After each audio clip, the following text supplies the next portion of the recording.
Il y a une cohabitation entre les prédateurs sur les territoires. Alors effectivement, bon, quand on est sur une carcasse de cerf et puis qu'il y a un loup et un ours qui ont envie de manger, ben, il y a une petite dispute et un peu d'intimidation. Chacun est dans sa niche. Chacun fait son job. L'ours ne pose pas de problème au loup. Le lynx ne pose pas de problème au loup. On a juste une étude intéressante biélorusse qui est sortie il y a peu de temps, qui était vraiment axée sur un groupe de loups et des lynx dans une forêt dans laquelle tout le monde vivait ensemble. Et en fait, contrairement à ce qu'on pourrait imaginer, c'est plutôt les lynx qui mettent la pression sur les loups. C'est-à-dire que les prédations viennent des lynx. Quand vous avez des jeunes louveteaux, justement, qui sont un petit peu livrés à eux-mêmes sur le site de rendez-vous et qu'un lynx passe par là, ben, ils ne se privent pas de venir attaquer et d'emmener un petit loup.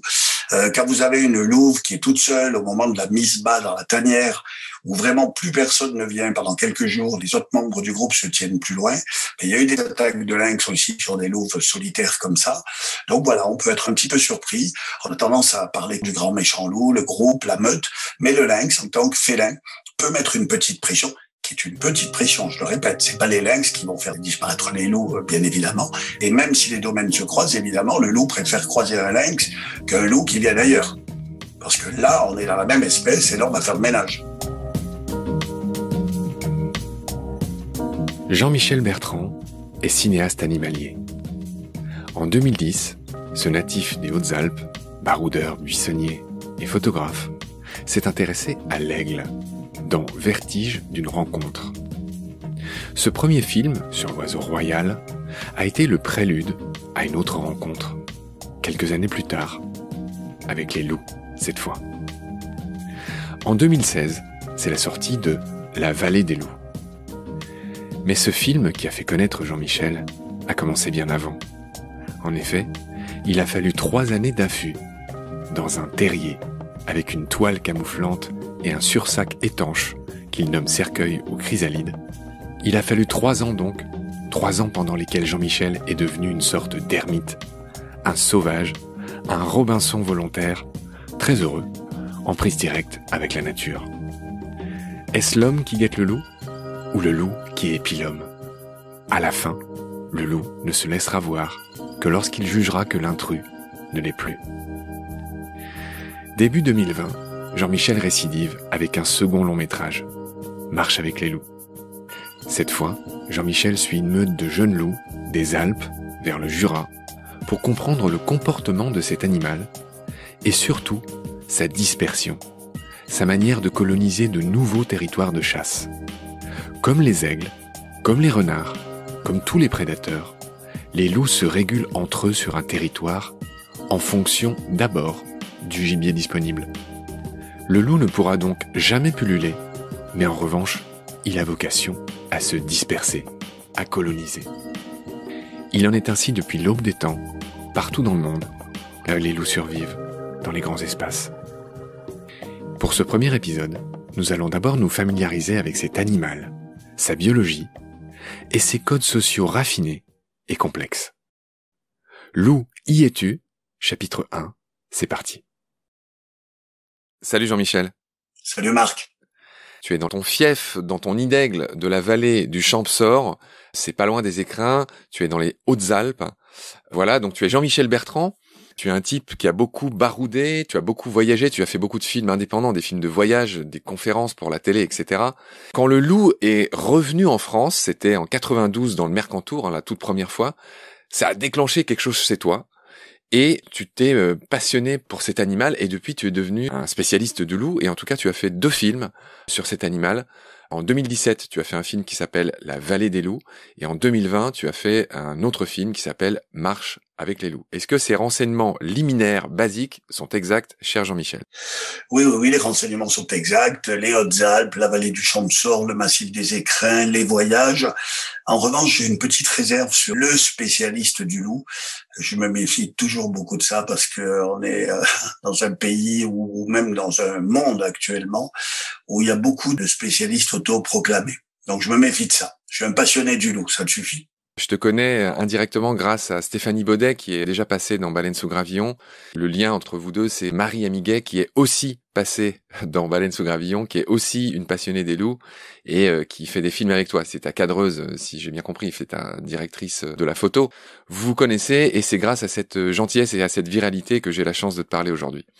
Jean-Michel, on va commencer par parler du loup en tant qu'animal. Je commencerai par rappeler que, en fait, le petit nom latin du loup, c'est Canis lupus, et que ce loup, en fait, si connu, se divise en de nombreuses sous-espèces. Des loups, il y en a partout dans le monde, même s'ils ont été exterminés en Europe. Par exemple, la sous-espèce d'Alaska ou d'Arctique s'appelle Canis lupus arctos, et puis chacun sait aussi que, en fait, les loups, depuis très longtemps, depuis des milliers d'années, ont été apprivoisés par l'homme, et le chien, en fait, vient du loup. La domestication du loup qui a donné nos Canis lupus familiaris, qui est le nom du chien. Je le rappelle au passage. Et ce qui est le petit twist, la petite chose intéressante, c'est que du coup, il y a des chiens qui sont eux-mêmes retournés à l'état sauvage, et ça donne les dingos en Australie et le dhole, D-H-O-L-E, en Asie. Voilà, pour dire que ça va, ça vient, la domestication, le retour à l'état sauvage, etc. Alors, j'ai dit que les loups, on les trouve sous toutes les latitudes. Il faut dire qu'ils subsistent, et tu vas me le confirmer, dans les grands espaces. Dans nos pays là européens, ils ont été exterminés depuis longtemps. Tu me confirmes ça? En Europe occidentale, c'est-à-dire que si on va tout de suite en Roumanie, en Bulgarie et même en Italie, le loup n'a jamais disparu. Donc il y a plein d'endroits, même en Europe, et notamment en Europe centrale, où le loup n'a jamais disparu. Oui, c'est vrai, tu as raison. Il me semble que les loups, par exemple, n'ont jamais disparu des Carpates. Ils n'ont jamais disparu des Carpates, ils n'ont jamais disparu de Bulgarie, ils n'ont jamais disparu d'Espagne, ils n'ont jamais disparu dans les Apennins en Italie. Donc, franchement, c'est plutôt en Europe occidentale qu'ils ont été le plus détruits. Oui, et même complètement exterminés. Il y a de sacrées histoires de battus. Enfin, voilà, en 1940, il n'y avait plus un seul loup dans tous les principaux pays européens d'Europe occidentale, comme tu dis. Je continue d'aller du général au particulier. En préparant l'émission, j'ai vu que, en fait, le poids et la taille des loups augmentaient au fur et à mesure qu'on se rapproche des pôles. Et il y a des différences de taille qui sont énormes. C'est-à-dire qu'un loup arctique peut être 3 à 6 fois plus lourd que son cousin d'Asie, par exemple. Oui, en fait, c'est pour ça qu'il y a une petite ambiguïté dans ce qui est des sous-espèces, en fait. On a toujours affaire à ce qu'on appelle le loup gris. Et je pense, enfin, moi, là-dessus, justement, je suis pas un spécialiste scientifique et je sais qu'il y a de grandes discussions entre scientifiques pour dire est-ce que c'est une sous-espèce ou est-ce que c'est une évolution de l'espèce. C'est-à-dire une espèce à part entière. Non, juste la même espèce qui évolue différemment selon les biotopes dans lesquels elle vit. Et donc, on a vraiment affaire à une même espèce sur tout l'hémisphère nord, mais qui s'adapte à son environnement et qui, selon les proies qu'elle a à chasser, va être déjà soit en plus grand nombre dans le groupe, soit en taille plus importante. C'est-à-dire que les loups qui vont attaquer des bisons ou des bœufs musqués ou des choses comme ça devront être plus nombreux et plus gros et plus lourds que des loups qui chassent des chevreuils. Oui, en effet. J'ai vu des loups indiens, tout ça, et ils sont rachitiques à côté de ces loups arctiques qui en plus ont une énorme fourrure. Donc c'est vrai que c'est vraiment des tailles et des poids vraiment très différents. Tu parlais de plus gros et de plus fort. Je voudrais parler de la morsure du loup d'une manière un peu, on va dire, scientifique. Le loup a une des morsures les plus puissantes rapportées à sa taille du règne animal. Le loup développe 150 kilos par centimètre carré, alors qu'un labrador développe 60 kilos par centimètre carré. Hein, c'est le plus puissant des canidés par rapport à ça. Donc il est très fort. En fait, il a une morsure très forte. Et évidemment, on comprend pourquoi. Enfin, tu viens de rappeler que dans certains cas, il s'attaque à des très gros animaux. Des bisons, des orignaux, des élans. Enfin voilà, donc il a besoin d'être efficace. Est-ce que tu veux ajouter quelque chose concernant la morsure du loup ? Non, c'est juste, comme tu le disais, l'efficacité pure et simple, c'est-à-dire que cet animal a évolué dans le sens de pouvoir faire une mise à mort rapide et efficace. Donc voilà, la technique de chasse fait qu'il a évolué dans ce sens et qu'il a effectivement une mâchoire ultra puissante. Il a d'autres qualités, le loup, on va les passer en revue, elles sont belles, elles sont intéressantes. C'est un animal qui est extrêmement endurant. Un loup peut parcourir 60 km sans problème en une nuit. Et puis surtout, il épuise ses proies. C'est pas une mise à mort rapide, comme les lions par exemple, et il attaque souvent les cuisseaux par derrière pour épuiser sa proie, et il arrive souvent que la proie tombe. C'est des choses que tu as déjà dû observer, tombe de fatigue avant de tomber tué par le loup. Il y a beaucoup de proies, ça va paraître cruel, mais c'est la nature, qui sont dévorées encore vivantes. Oui, mais alors là, tout dépend du contexte. nous, on a pu assister à des attaques foudroyantes. C'est-à-dire que les loups peuvent être justement très organisés au niveau du nombre et de la façon dont ils sont placés sur le territoire pour prendre un animal en fuite en tenaille et le coincer et le tuer très rapidement. Et puis, il y a d'autres fois, justement, où on est sur un travail d'endurance, une chasse de fond qui peut durer des heures et des heures et où le loup va fatiguer l'animal. Mais c'est pas systématique et on assiste vraiment à des attaques assez foudroyantes et surtout des attaques de groupe, quoi. C'est-à-dire que ce qui est important pour le loup et ce qui fait sa force, c'est la meute, hein, la famille. Et donc, des techniques super élaborées et très efficaces de coincer un animal et de le mettre à mort rapidement. On va continuer à parler des sens du loup. Il a un odorat exceptionnel, comme beaucoup de chiens. Un loup est capable de détecter un animal ou quelque chose qui l'intéresse à 270 mètres contre le vent. Alors c'est une précision très métrée. Tu veux ajouter quelque chose ? Ouais, je sais pas. Il y a des chiffres comme ça qui sont toujours un peu chocs, on va dire. Après, ça dépend tellement, justement, du vent, de la chaleur, de la température, de la qualité de l'odeur. Donc, moi, je crois qu'il faut se méfier aussi quand on dit ça.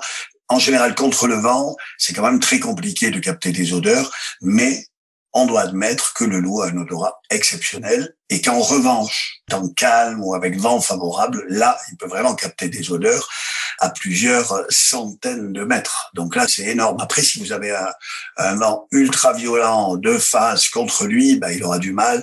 Et je ne sais pas d'où viennent ces chiffres de 270 ou 272 mètres, mais après, ça, c'est des questions justement d'études précises, mais qu'il ne faut pas généraliser. D'accord. Prudence, tu as raison. Il suffira de dire qu'il a un odorat extrêmement développé. Ça, tout le monde s'entend là-dessus. Autre sens extraordinaire du loup, c'est que le loup voit parfaitement la nuit, car les surfaces réceptrices du fond de ses yeux sont tapissées de ce qu'on appelle le tapetum lucidum, qui sont une couche de cellules qui, pour le coup, lui permettent de voir parfaitement la nuit. Ça, tu me le confirmes aussi. À condition qu'il y ait toujours un peu de lumière. Mais en fait, il a besoin de beaucoup moins de lumière que nous. Donc, il voit beaucoup mieux que nous la nuit. Et c'est d'ailleurs un animal qui se déplace beaucoup la nuit. Et du fait, justement, qu'il a été persécuté par les humains, il a souvent pris le parti de vivre une partie de sa vie la nuit. On va parler de la société des loups. Un groupe de loups s'appelle une meute, chacun sait ça, et en moyenne, j'ai lu dans la littérature qu'elle était composée de 5 à 11 animaux, elle peut être parfois plus grande, et que la structure d'une meute moyenne, tu vas me préciser ça, se compose d'1 à 2 adultes, de 3 à 6 juvéniles, et de 1 à 3 yearlings. Un yearling, c'est un animal qui est né dans l'année.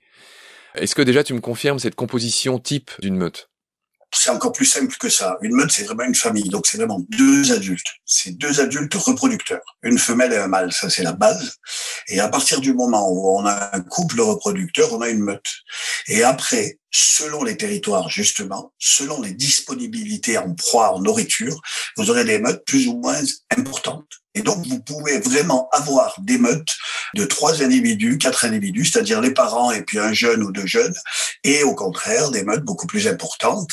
Et pour en revenir à notre discussion du début, quand on va vers le Canada, vers l'Alaska, vers la Sibérie, où les loups doivent chasser de grands ongulés comme les orignaux ou autres, et bien là, on peut avoir effectivement des groupes de 10, 12, 15 loups.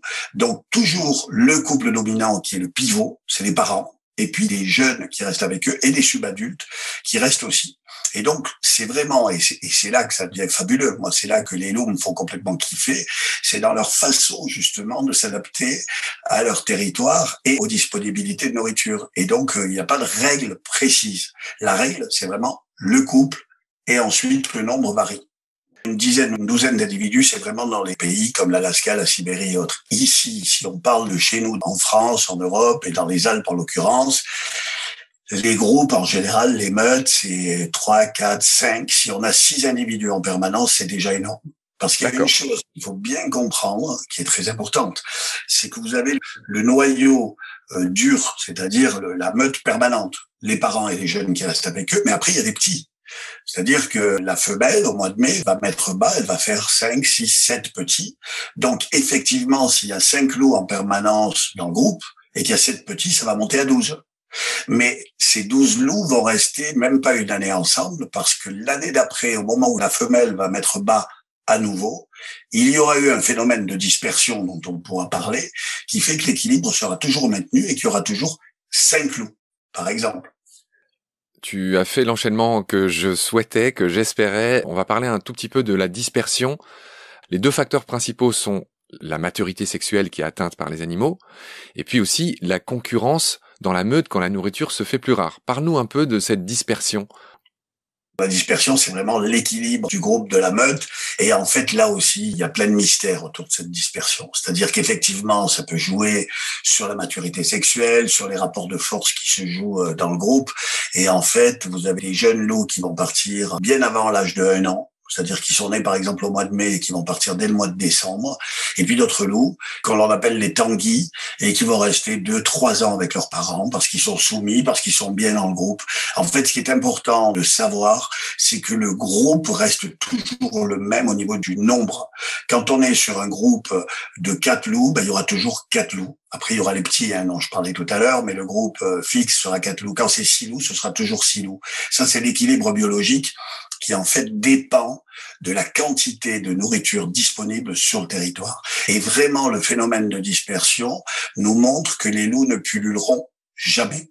Et c'est d'ailleurs pour ça que les loups sont revenus d'Italie depuis leur protection dans les années 1970, parce que du fait qu'ils soient protégés, ils se sont multipliés et ont commencé à se disperser et à reconquérir de nouveaux territoires. Oui, j'ai lu que des loups pouvaient aller très loin pour s'éloigner de leur meute natale.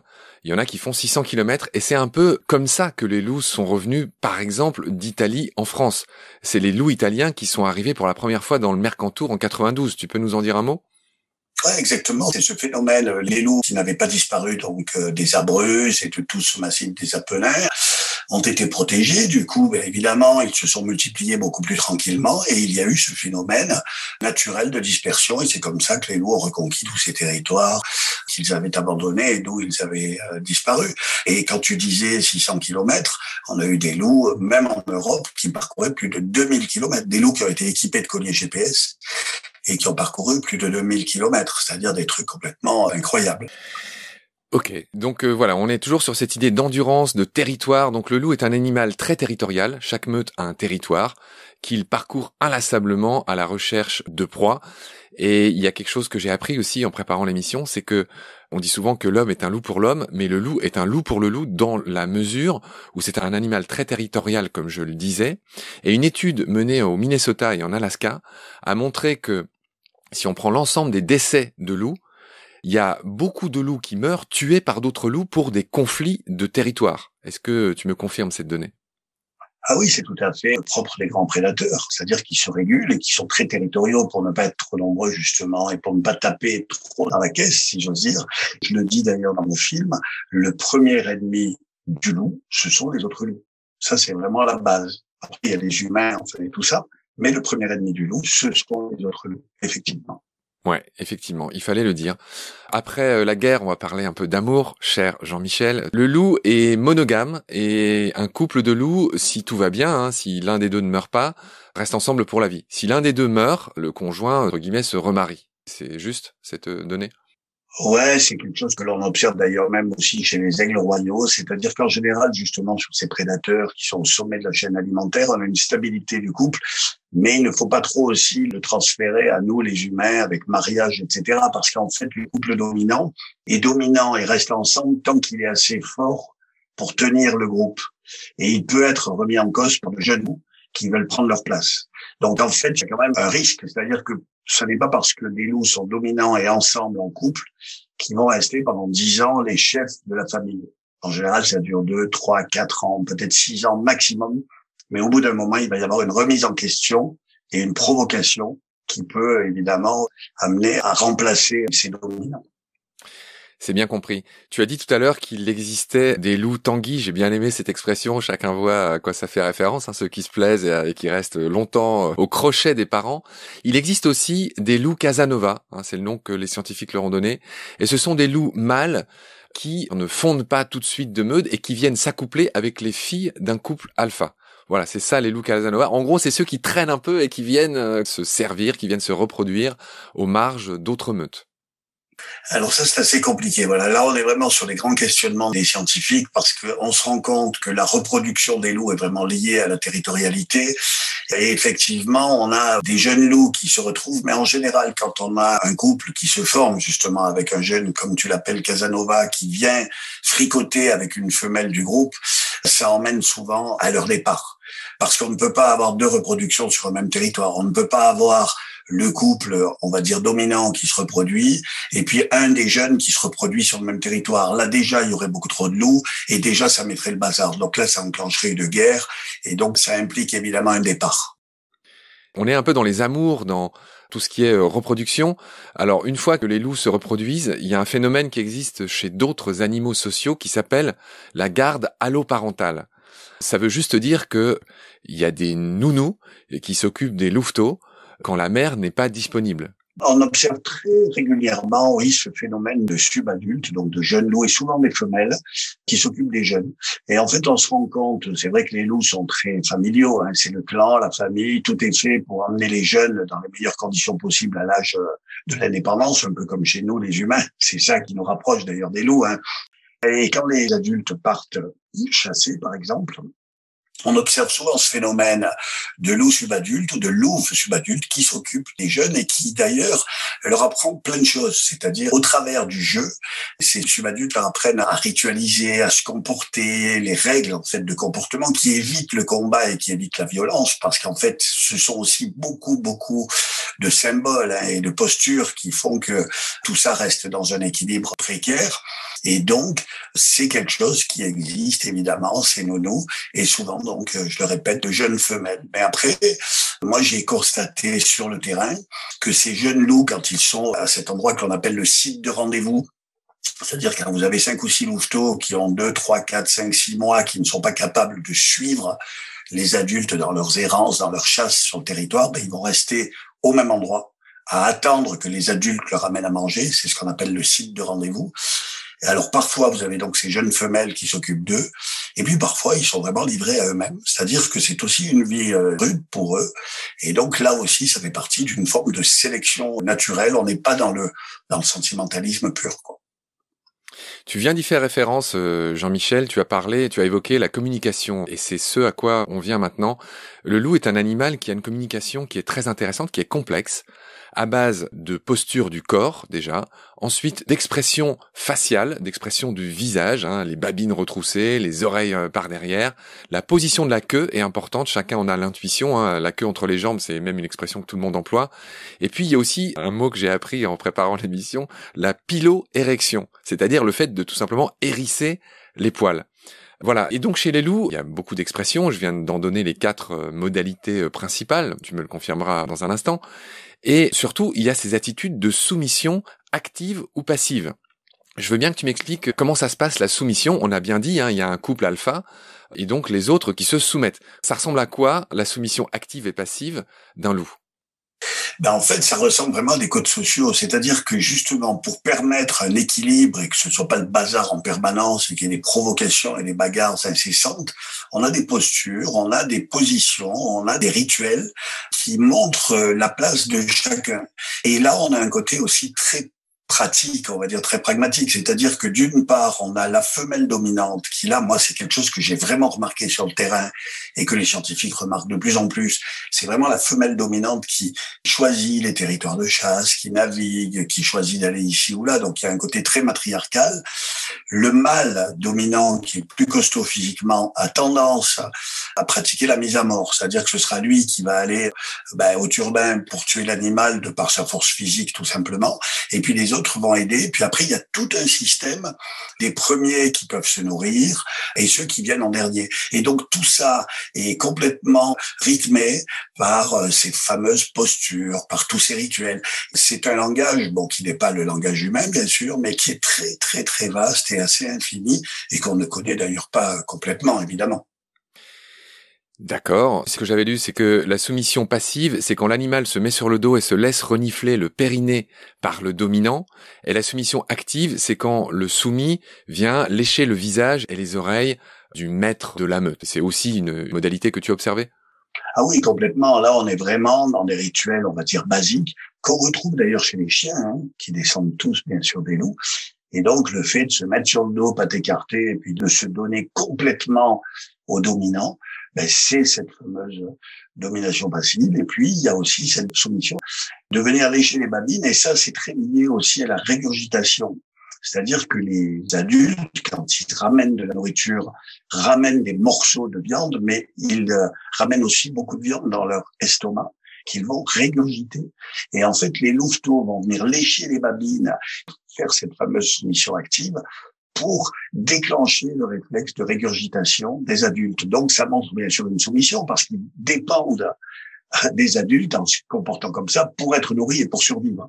Donc, ça montre bien le poids hiérarchique de chacun. Je voudrais quand même être assez complet et parler d'un autre aspect du loup qui est très connu, c'est tout simplement le cri du loup.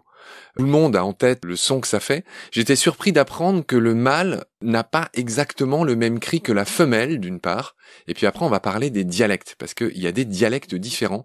Si François Sarano, qui nous a très bien parlé de ça avec ses cachalots, il nous a dit que selon les endroits du monde, les clans de cachalots avaient des dialectes différents qu'il avait observés.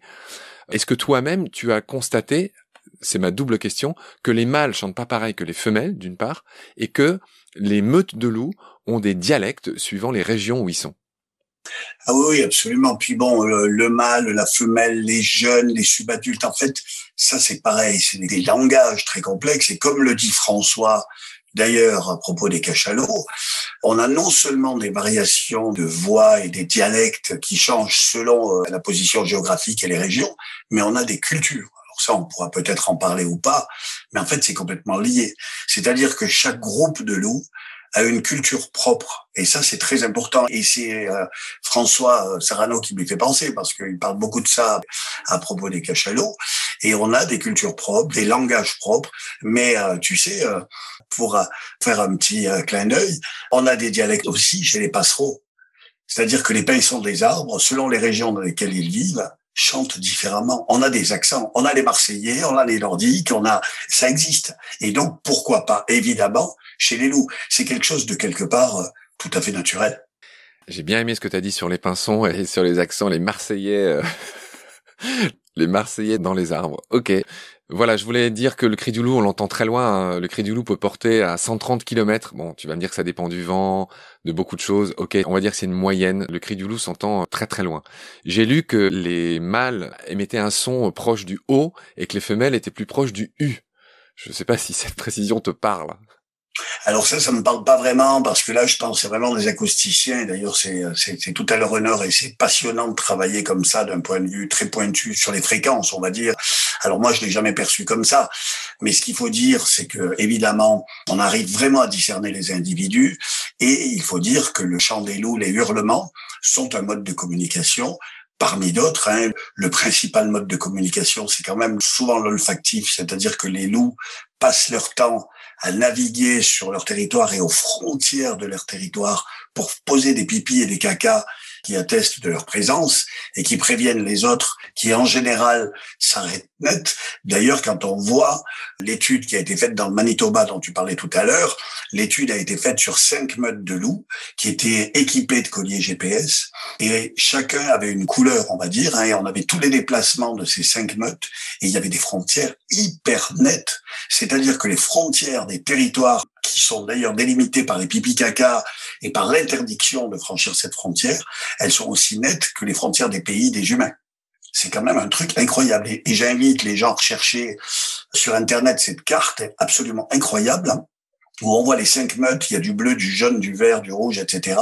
Et vous voyez que ça navigue dans tous les sens, dans le rouge, dans le jaune et tout, mais sans jamais se chevaucher. Et c'est là qu'on voit le côté territorial du grand prédateur, qui ne supporte pas que les autres viennent empiéter sur le territoire. C'est leur raison d'être. Parce que sinon, ce serait le bazar et il n'y aurait plus de proie. Et s'il n'y avait plus de proie, il n'y aurait plus de loups, tout simplement.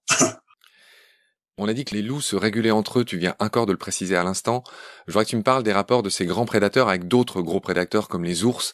Ils sont pas très copains. Il y a une cohabitation entre les prédateurs sur les territoires. Alors effectivement, quand on est sur une carcasse de cerf et puis qu'il y a un loup et un ours qui ont envie de manger, il y a une petite dispute et un peu d'intimidation. mais il n'y a pas vraiment de gros impacts. C'est-à-dire que chacun est dans sa niche, chacun fait son job, et que l'ours ne pose pas de problème au loup, le lynx ne pose pas de problème au loup. On a juste une étude intéressante biélorusse qui est sortie il y a peu de temps, qui était vraiment axée sur un groupe de loups et des lynx dans une forêt dans laquelle tout le monde vivait ensemble.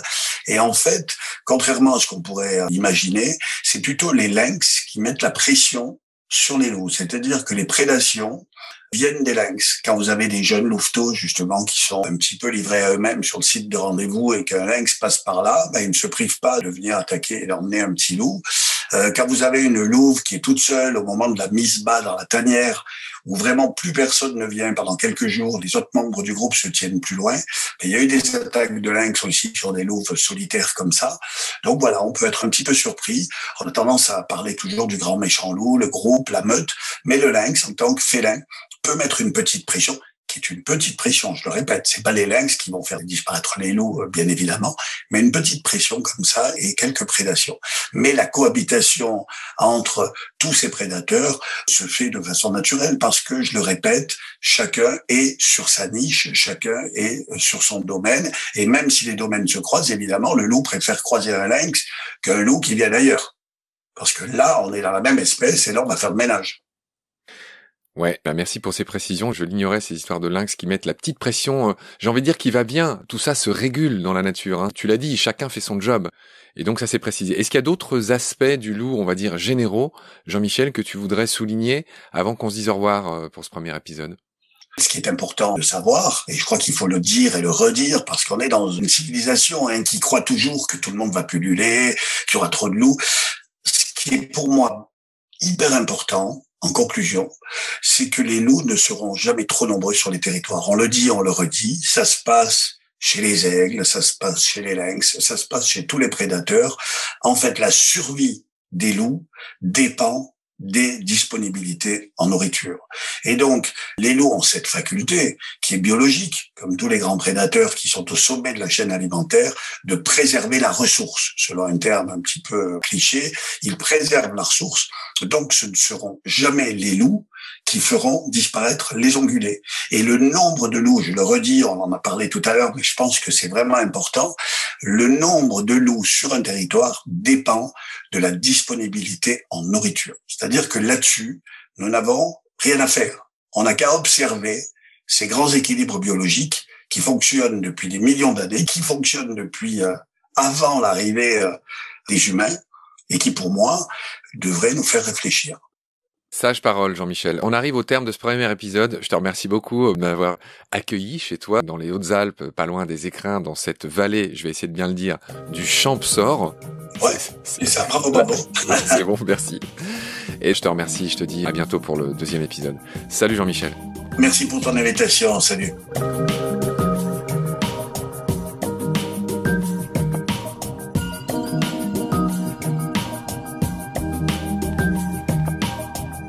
C'est la fin de cet épisode. Merci de l'avoir suivi. Merci de partager le lien de Baleine sous Gravillon et de vous abonner si vous avez aimé. Des étoiles et des commentaires sont les bienvenus si vous écoutez l'émission sur iPhone. Celles et ceux qui le souhaitent peuvent aussi nous aider en faisant un don sur le site Tipeee. Merci par avance. Vos critiques, conseils et suggestions sont aussi les bienvenus sur la page Facebook de Baleine sous Gravillon. Je remercie mes équipiers pour leur aide précieuse, ainsi que Félix Laborde, l'auteur sud-africain de la chanson du générique. Je vous retrouve très vite pour un nouvel épisode. D'ici là, prenez soin de vous et de ce qu'il y a autour de vous. Merci, à bientôt.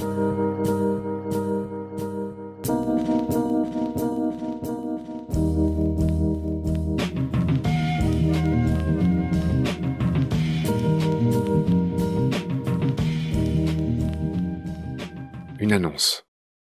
À partir du 30 décembre, Baleine sous Gravillon sortira dorénavant une fois par semaine. Tous les mercredis, uniquement les mercredis, et non plus les mercredis et les dimanches.